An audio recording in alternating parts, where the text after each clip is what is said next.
отдохнуть бы от плена, на вольном побыть в сквозняке.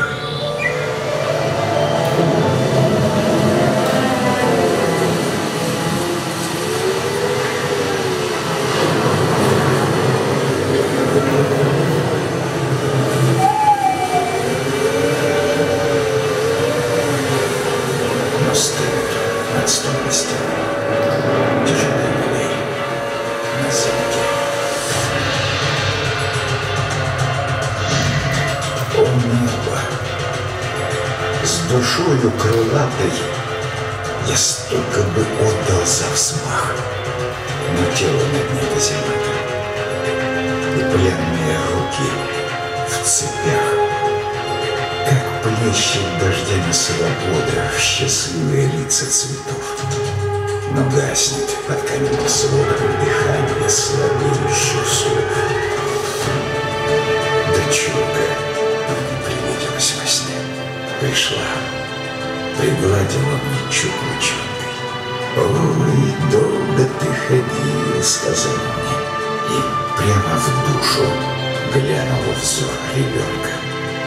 От радости кружилась голова, я кружку обнимал, и сердце пело, и думал я, так вот ты какова любовь, тоска, достигшая предела. Потом мы с ней цветочные моря переплывали, по лугам блуждая. Светлую вольно разлилась заря, и сладость жизни вновь познал тогда я.